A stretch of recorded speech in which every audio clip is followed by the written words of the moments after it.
Hi friends, மந்தி பிரியாணி.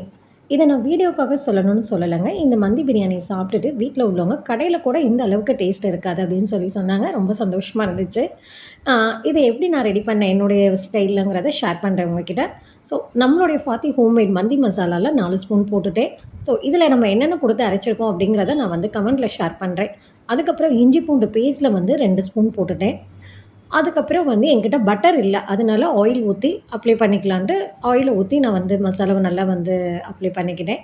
அதில வந்து உப்பு தேவையான அளவு உப்பு 1 ஸ்பூன் போட்டுட்டேன். ஒரு லெமன் புழிஞ்சு ஊத்திக்கிட்டேன்.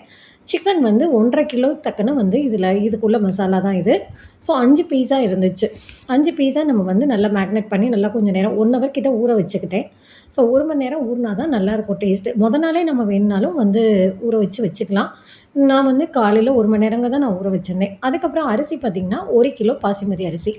அத தனியா களைஞ்சு ஊற வச்சுட்டேன். அதுக்கப்புறம் இது பார்த்தீங்கன்னா, மந்திய வந்து தனியா நம்ம வந்து வேக வச்சுக்கிட்டேன்.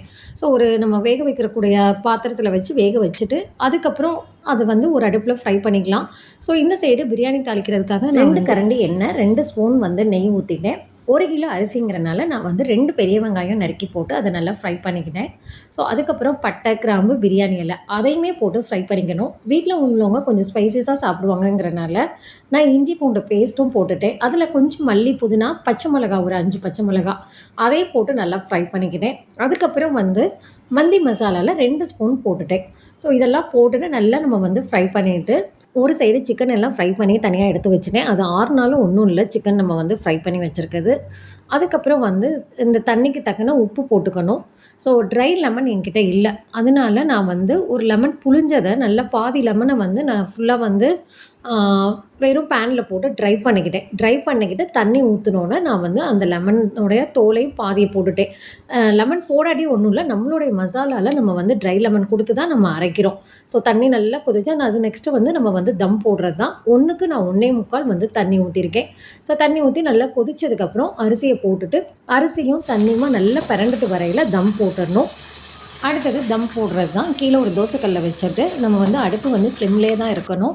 ஸோ அதுக்கப்புறம் நம்ம ஃப்ரை பண்ணி வச்சிருந்த சிக்கன்லாம் வச்சுட்டு, ஸ்மோக்கி ஃப்ளேவருக்காக சார்கோல்ல வச்சு அத ரெடி பண்ணிட்டேன். ஸோ நம்ம அதுக்கப்புறம் வந்து ஒரு 15 நிமிஷத்துக்கிட்ட நம்ம வந்து திரும்பவும் வந்து எதுவுமே மூடிய தொறக்கவும் கூடாது. எதுவும் அரிசிய திரும்ப கிண்டவும் கூடாது. அப்படியே 15 நிமிஷம் கிட்ட இருக்கணும். அதுக்கப்புறம் வந்து நம்ம வந்து ஓப்பன் பண்ணி அந்த சார்கோல எடுத்துட்டா நம்மளுடைய மந்தி பிரியாணி ரெடி. ஸோ இந்த மாரி மெத்தட்ல கண்டிப்பா ட்ரை பண்ணி பாருங்க. நான் என்னென்ன மசாலா வந்து மந்தி மசாலாவுக்கு ரெடி பண்ணியிருக்கேன் அப்படிங்கிறத கமெண்ட்ல வந்து ஃபர்ஸ்ட்டு இதில நான் வந்து ஷேர் பண்றேன். அத செக் பண்ணி பார்த்துக்கோங்க. ஸோ என்னுடைய வீடியோ புடிச்சிருந்தா லைக் பண்ணுங்க, ஃபாலோ பண்ணுங்க. Thank you.